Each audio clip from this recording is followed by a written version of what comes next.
जय हिंद साथियों, स्वागत है आप सभी का YouTube channel Kanhaiya G S world में।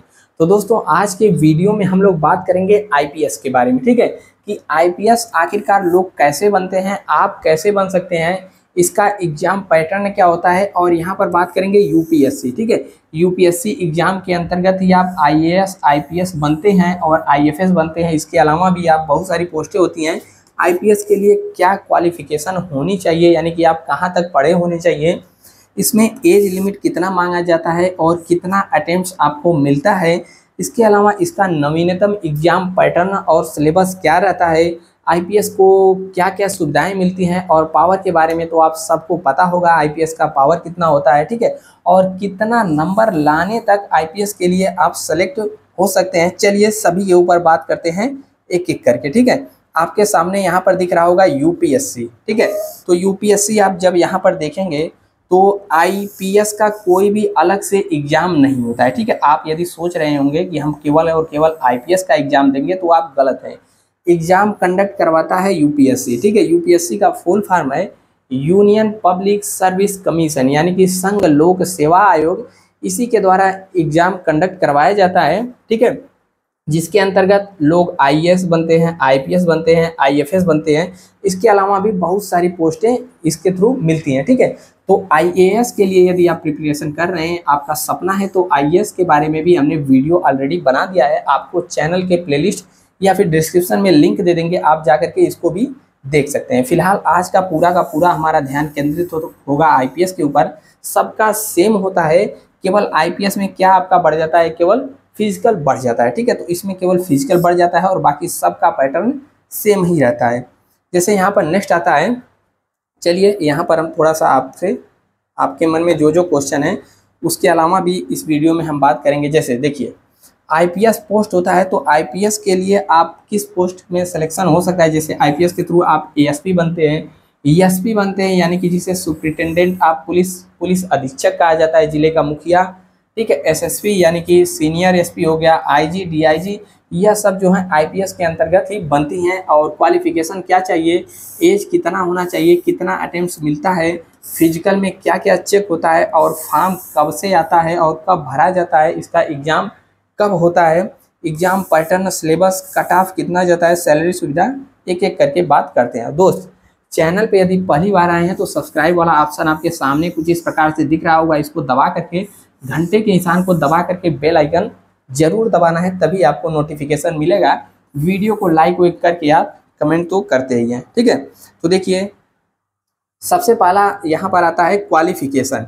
इसमें क्वालिफिकेशन क्या होना चाहिए, तो देखिए इसमें क्वालिफिकेशन आसान ही है, यानी कि आप बस सिंपल ग्रेजुएशन पास होनी चाहिए।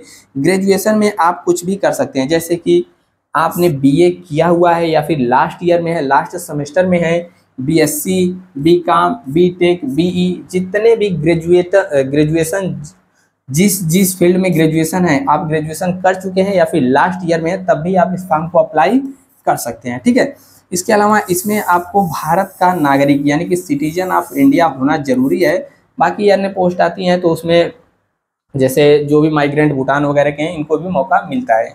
नेक्स्ट यहाँ पर आता है जैसे कि आप एज लिमिट। ठीक है, इसमें एज लिमिट क्या रखी जाती है, तो देखिए यूआर यानी कि अनरिजर्व कैटेगरी के लिए इसमें उम्र जो है, एज है 21 से लेकर के 32 साल के मध्य आप होने चाहिए। ओबीसी में है तो आपको 3 साल का एक्स्ट्रा छूट मिल जाता है, तो एज हो जाता है 21 से लेकर के 35 साल की उम्र तक आप पेपर दे सकते हैं। एससी एसटी हैं तो आपको 21 से लेकर के 37 साल तक मौका मिलता है। इसके अलावा भी जैसे फ्रीडम फाइटर हैं, एक्स सर्विसमैन है, तो इन लोगों को और भी ज़्यादा छूट मिल जाती है। इसका पीडीएफ हमने टेलीग्राम पर डाल रखा है। ठीक है, नेक्स्ट यहाँ पर आता है जैसे कि फिजिकल से पहले यहाँ पर देख लेते हैं कितने अटेम्प्ट्स दे सकते हैं। ठीक है, तो देखिए वही आप यदि यूआर अनरिजर्व कैटेगरी के हैं तो आप टोटल 6 अटेम्प्ट दे सकते हैं। और ध्यान रखिएगा, यदि आपने फॉर्म भरा है और आप पेपर देने नहीं गए तो आपका अटेम्प्ट्स काउंट नहीं होगा। ठीक है, अटेम्प्ट्स काउंट कब होगा, एग्जाम में बैठने पर ही काउंट होगा। ठीक है, और ओबीसी कैटेगरी से हैं तो आपको 9 बार पेपर देने का मौका मिलता है। वहीं पर यदि आप एससी एसटी कैटेगरी से बिलोंग करते हैं तो एज खत्म होने तक आप पेपर को दे सकते हैं। ठीक है, यहाँ पर अगला सवाल आता है कि फिजिकल, देखिए फिजिकल जो आईपीएस वाला पोस्ट है इसमें फिजिकल भी होता है। तो फिजिकल में यदि आप मेल कैटेगरी से हैं और यूआर और ओबीसी से हैं तो इसमें आपकी हाइट 165 सेंटीमीटर होनी चाहिए और चेस्ट जो है 79 से लेकर के 84, इसमें फुलाना रहता है तो 84 सेंटीमीटर आपका चेस्ट होना चाहिए। वहीं मेल कैटेगरी में एससी एसटी से हैं तो आपकी हाइट मात्र 160 सेंटीमीटर है, तब भी काम चल जाएगा, ठीक है। फीमेल कैटेगरी से हैं एफईएम में एल, ठीक, फीमेल कैटेगरी से हैं यूआर ओबीसी से आपकी हाइट 150 सेंटीमीटर होनी चाहिए और एससी एसटी कैटेगरी से बिलोंग करते हैं तो 145 सेंटीमीटर हाइट में भी काम चल जाएगा, ठीक है। नेक्स्ट यहाँ पर आता है जैसे कि फॉर्म कब भरे जाते हैं। तो देखिए इसका फॉर्म देखा जाए तो अमूमन लगभग यहाँ पर हर साल फरवरी मंथ में, ठीक है, फरवरी यानी कि फरवरी माह में आपका फॉर्म आ जाता है और लगभग एक आध महीने चलता है। तो कभी कभी जनवरी से लेकर मार्च यानी कि एवरेज फरवरी महीने में पेपर होता है, फॉर्म आता है। और एग्ज़ाम इसका कब होता है तो एग्ज़ाम होता है लगभग मई जून में, ठीक है, मई जून के लगभग में इसका एग्ज़ाम हो जाता है। कौन सा? प्रीलिम्स एग्ज़ाम होता है, ठीक है। इसके बाद मेंस भी एग्ज़ाम होता है, अभी हम लोग आगे समझेंगे। देखिए यह तो हो गया। देखिए अब इसको आप सभी को ध्यान से समझना है, इसका क्या है एग्जाम पैटर्न और सिलेबस, ठीक है। तो देखिए बहुत सारी परीक्षाएं होती हैं, केवल आप एक बार पेपर दिए, मेरिट बनी, सिलेक्शन हो गया। लेकिन यहाँ पर यूपीएससी में क्या होता है, इसका एग्जाम पैटर्न जो है, देखिए यूपीएससी इसका 3 चरण होता है एग्जाम का। पहला होता है प्रीलिम्स, दूसरा होता है मेंस, और मेंस भी क्वालिफाई कर गए तो आपका होता है इंटरव्यू। इंटरव्यू होने के बाद फाइनल मेंस और इंटरव्यू का मार्क जुड़ता है और फाइनल मेरिट उसी से बनती है। तो देखिए प्रीलिम्स यानी कि जिसको प्रारंभिक परीक्षा कहते हैं, इसमें टोटल 2 पेपर होते हैं। पेपर 1 जिसको सामान्य अध्ययन कहा जाता है, पेपर 2 जिसको सी सेट कहा जाता है, ठीक है। सामान्य अध्ययन में क्या क्या पूछा जाता है हम आगे बात करेंगे सिलेबस में। और दूसरा पेपर होता है सी सेट, दोनों एक ही दिन होते हैं, सुबह और शाम के दोनों पाली में, ठीक है। सुबह एक पेपर होगा और एक शाम, दोनों होंगे। जैसे ही प्रीलिम्स आपने दिया और इसका रिजल्ट आया, आपका हो गया सिलेक्शन। अब सिलेक्शन हो गया तो मेंस देने का आपको मौका मिलेगा, ठीक है। मेंस एग्जाम क्या है, इसके लगभग 3 से 4 महीने बाद मेंस एग्जाम भी होता है। इसमें टोटल पेपर होते हैं 9। कितने होते हैं? 9। और 9 पेपर होते हैं 1750 नंबर के। और यह जो 9 पेपर होते हैं ना, देखिए प्रीलिम्स वाला क्या होता है, यह सभी का सभी ऑब्जेक्टिव होता है, यानी कि आपको पेपर पेन दे दिया जाएगा, उस पर आपको गोला गोला भरना रहेगा। लेकिन मेंस का जो पेपर है यह आपको लिखना होगा, जैसे हाई स्कूल इंटर में कॉपी लिखते हैं ना, उसी प्रकार से 9 पेपर होता है और 9 पेपर आपको लिखना रहेगा। टोटल मिला करके 1750 नंबर का रहेगा, ठीक है। अब मेंस एग्जाम आपने दिया, मेंस भी क्वालिफाई होंगे तो आपको बुलाया जाएगा इंटरव्यू के लिए, ठीक है। इंटरव्यू होता है 275 नंबर का, ठीक है। अब आपका इंटरव्यू हो गया, अब बनेगा फाइनल मेरिट लगेगी और 1750 प्लस 275 मिला करके आपका फाइनल मेरिट जारी किया जाएगा। प्रीलिम्स केवल मेंस में जाने का रास्ता है, इसका कोई भी नंबर नहीं जुड़ता है। अब बढ़ते हैं हम लोग नेक्स्ट। देखिए प्रीलिम्स में क्या पूछा जाता है, जैसे कुल प्रश्न आते हैं 100 और 100 प्रश्न आते हैं और प्रत्येक प्रश्न 2 नंबर का रहता है। इस प्रकार 200 नंबर का हो गया आपका प्रीलिम्स का पेपर 1, जिसे सामान्य अध्ययन कहते हैं। समय आपको 2 घंटे का मिलता है और इसमें 1/3 निगेटिव मार्किंग भी रहती है। और प्रश्न का प्रकार वस्तुनिष्ठ यानी कि ऑब्जेक्टिव होता है। और जो सामान्य अध्ययन 2 जिसे सीसेट कहा जाता है, उसी दिन सेकेंड पाली में होगा। इसमें मात्र 80 क्वेश्चन पूछे जाते हैं और टोटल 200 नंबर का होता है। और यहाँ पर समय भी 2 घंटे मिलता है। इसमें भी 1/3 निगेटिव मार्किंग रहती है और यह सभी ऑब्जेक्टिव रहता है। इसमें आप एक बात ध्यान रखिएगा, यह केवल और केवल क्वालिफाइंग होता है। इसमें आपको मात्र 33% नंबर लाना रहता है। यदि आप इसमें फेल हो गए यानी कि 33% भी नहीं ला पाए तो आप इसमें भी फेल ही माने जाएंगे, ठीक है। अगर आप इसमें पूरा टॉप कर दिए, 200 में से आपने ला दिया मान लीजिए कि 120 नंबर और इसमें 33% की जगह 32% हो गया तो आप इसमें भी फेल माने जाएंगे, ठीक है। मेरिट इसी से लगती है मेंस में जाने के लिए, ठीक है। अमूमन इसमें आप लोग कट ऑफ पूछेंगे तो देखिए 100 प्रश्न होता है, जो लोग 50 से लेकर के आधा जाता है लगभग, ठीक है। मान चलिए 200 नंबर है ना, तो 95, 96 यानी कि कुल मिला जुला करके यदि 50 क्वेश्चन आपने सही कर दिया तो मेंस के लिए आप क्वालिफाई हो जाएंगे। नेक्स्ट आता है जैसे कि मेंस एग्जाम में जो हमने बताया था कि टोटल 9 पेपर होते हैं, तो 9 पेपर आप यहाँ पर ध्यान से देखिएगा किस किस पेपर होता है, कौन कौन सा और कितना कितना नंबर का होता है, आप यहाँ पर ध्यान से देखिएगा। ठीक है, जैसे यहाँ पर पेपर ए और बी होता है, जिसे पेपर ए कहा जाता है इंडियन लैंग्वेज। आपको कोई भी एक भारतीय भाषा चुनना होगा, उसका पेपर होगा 300 नंबर का, और दूसरा इंग्लिश अनिवार्य होता है। बहुत सारे लोग पूछ रहे हैं क्या हमको इंग्लिश लेना जरूरी है? बिल्कुल जरूरी है। यहाँ पर एक पेपर इंग्लिश का अनिवार्य होता है जो कि सभी के लिए होता है 300 नंबर का। लेकिन आपको डरने की बात नहीं है, यदि आपकी इंग्लिश कमज़ोर है तो इसका नंबर नहीं जुड़ता है फाइनली, यह केवल और केवल क्वालिफाइंग होता है। यह दोनों पेपर ध्यान रखिए। इसके बाद पेपर 1 आता है, यहाँ से सभी इंपॉर्टेंट है क्योंकि इनका नंबर जुड़ता है, जिसे एस्से कहा जाता है, निबंध। यह 250 नंबर का होता है। पेपर 2 होता है जिसे जीएस पेपर 1 कहा जाता है, वो 250 नंबर का होता है। पेपर 3 जिसे जीएस 2 कहा जाता है, यह भी 250 नंबर। पेपर 4 जीएस 3 कहा जाता है, यानी कि सामान्य अध्ययन 3, यह भी 250 नंबर। पेपर 5 जीएस 4 कहा जाता है, यह भी 250 नंबर का। और पेपर 6 और पेपर 7, ठीक है, जिसे ऑप्शनल कहा जाता है। ठीक है, ऑप्शनल यानी कि कोई भी एक सब्जेक्ट आपको अपने मन से चूज करना रहेगा। 28-29 सब्जेक्ट में से, जैसे हिस्ट्री, पॉलिटी, ज्योग्राफी, इतिहास, भूगोल, कुछ भी आप चयन कर सकते हैं। और उसका 2 पेपर होता है, पेपर 1 और पेपर 2। इसका भी 250 नंबर का होता है। इस प्रकार से टोटल 1750 नंबर आपके जुड़ जाएंगे, इसके नंबर नहीं जुड़ेंगे। ठीक है, तो इन सभी के लिए आपको 3 घंटे का समय मिलेगा, और सभी का सभी रिटेन यानी कि आपको लिखना पड़ेगा कापी और पेन से। कापी पे लिखना रहेगा, पेन से। ठीक है, अब चलिए यहाँ पर बढ़ जाते हैं इंटरव्यू। आपने प्री दिया, प्री में आपका सिलेक्शन हो गया, यानी कि आप पहुँच चुके हैं मेंस के लिए। मेंस नंबर होता है 1750 नंबर का, मेंस को भी आपका क्वालिफाई हो गया।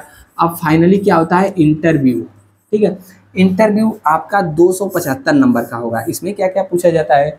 तो जो भी वर्तमान में घटनाएं चल रही है, जो भी मुद्दे हैं, हिस्ट्री से हो गया, ठीक है, और इंटरनेशनल रिलेशन हो गया, इससे प्रश्न पूछे जाते हैं। आपका आईक्यू चेक किया जाता है कि क्या क्या आप कैसे सोच सकते हैं। ठीक है, कुछ ऐसे निर्णय दिए जाते हैं, ऐसे आपको मतलब दे दिए जाएंगे सवाल जिसका उत्तर आपसे अपेक्षित रहेगा कि क्या आप देते हैं। यही सब होता है इंटरव्यू में। यहाँ पर 275 नंबर का होता है। तो फाइनली मेंस कितना नंबर का हो गया था? 1750, और यहाँ पर इंटरव्यू हो गया 275। अब जोड़ लीजिए कितना हुआ? 5, 7, 5, 12, 7, 2, 9, 1, 10, 1, 1, 2, टोटल 2025 नंबर का यहाँ पर पेपर हो गया, जिसी में से आपको नंबर मिलता है। अब बढ़ते हैं हम लोग नेक्स्ट, जैसे पढ़ाई कैसे करें। तो देखिए, इसके लिए आपको क्या करना रहेगा, जो भी 6 से लेकर के 12 तक की एनसीईआरटी है, सभी को आपको पढ़ डालना होगा, रट डालना होगा, पढ़ लेना होगा, समझ लेना होगा। इसके अलावा जो भी मंथली मैगजीन आती है, जैसे द हिंदू वगैरह हो गया, इन सबको पढ़ना है। और हिस्ट्री, पॉलिटी, इकोनॉमिक्स, इन सभी की बेहतरीन बुक ले करके आपको स्टडी करनी है। और जो भी वर्तमान में घटनाएं चल रही हैं, इंटरनेशनल रिलेशन हो गया, करंट अफेयर हो गया, इन सबको आपको निरंतर पढ़ते रहना है। और आप कोचिंग में भी एडमिशन ले सकते हैं बेहतरीन जानकारी के लिए और यहाँ पर गाइडेंस के लिए। ठीक है, इसके अलावा देखिए, अब हम लोग यहाँ पर बात कर लेंगे सिलेबस। ठीक है, SYLLABUS। ठीक है, सिलेबस में जैसे हमने प्रीलिम्स बताया, इसमें जो पेपर 1 है, इसमें क्या क्या पूछा जाता है तो आप देखेंगे, जैसे कि राष्ट्रीय एवं अंतर्राष्ट्रीय महत्व की जो भी करंट अफेयर है, समसामयिक घटनाएं हैं।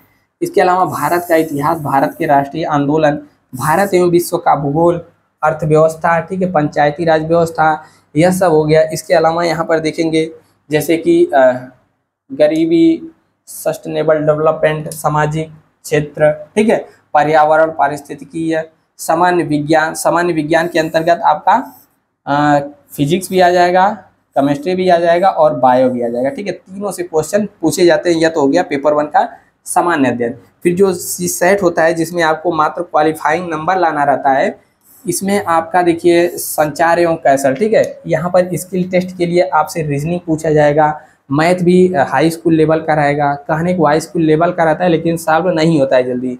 ठीक है, और यहाँ पर मेंटल एबिलिटी से रहेगा, और यहाँ पर मैथ जो भी 10वीं लेवल का है, इससे रहेगा। ठीक है, और यही सब प्रश्न पूछे जाते हैं, और आपको निर्णय लेने के लिए समाधान दे दिया जाएगा। इंग्लिश का भी कुछ क्वेश्चन रहेगा। तो इस प्रकार से सीसेट का पेपर रहता है। ठीक है, अब देखिए हम लोग आ चुके हैं मेंस सिलेबस के ऊपर। जो मेंस हमने 9 पेपर बताए थे, वही 9 पेपर में मेंस में जो पहला पेपर ए और बी जो कि अनिवार्य था, और पेपर बी जो कि इंग्लिश सबके लिए कंपलसरी है, इसमें कोई भी एक भारतीय भाषा चूज कर सकते हैं।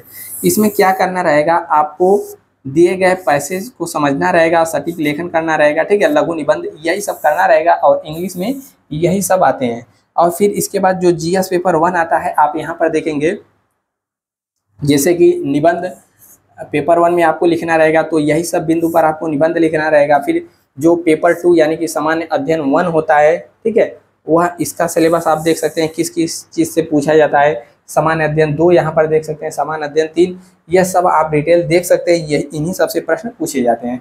फिर सामान्य अध्ययन 5, ठीक है, और जो हमने बताया आपको वैकल्पिक विषय चुनना रहेगा, तो वैकल्पिक विषय आप जब देखेंगे, इनमें से कोई भी आप अपना वैकल्पिक विषय यानी कि विषय चूज कर सकते हैं, जैसे कि कृषि विज्ञान हो गया, पशुपालन हो गया, वनस्पति, असैनिक, इलेक्ट्रॉनिक, भूगोल, इतिहास, ठीक है, कन्नड़, मराठी, तमिल, तेलुगु, संथाली, गणित, ठीक है, चिकित्सा, यह सभी में से कोई भी आप यहाँ पर आप अपना वैकल्पिक विषय चुन सकते हैं। और इसका क्या होता है, 2 पेपर होता है, पेपर 1 और पेपर 2, ठीक है। अब नेक्स्ट यहाँ पर हम लोग बढ़ जाते हैं।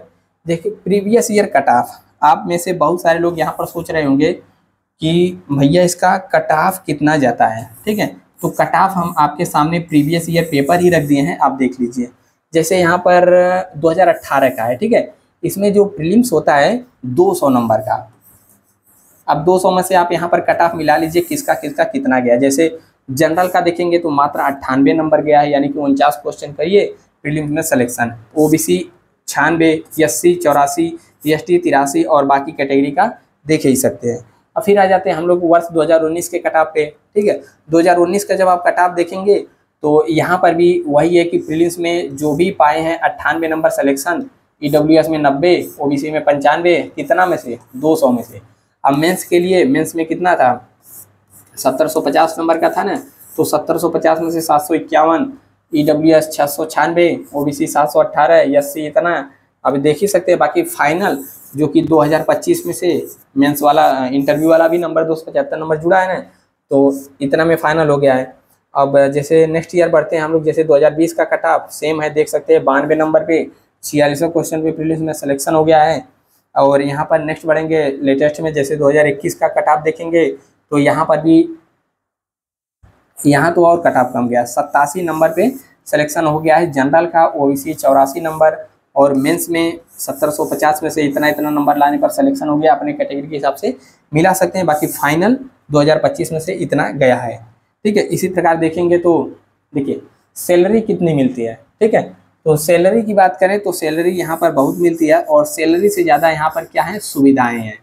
सुविधाएं आपको यहाँ पर भरपूर मिलती है, जैसे जितना सैलरी उसका कई गुना तो मिला जुला करके सुविधाएं हो जाती है। जैसे आपको गाड़ी मिलता है, ठीक है, बंगला मिलता है, आईपीएस है तो आपको यहाँ पर बंदूक भी मिलेगा, बॉडीगार्ड मिलता है, ठीक है, और यहाँ पर खाना बनाने के लिए, कुक, धोने के लिए, कपड़ा धोबी, और भी जितना सोच सकते हैं यहाँ पर बहुत सारी सुविधाएं मिलती हैं। और सैलरी कितनी मिलती है, तो सैलरी हम लोग यहाँ पर देख लेते हैं।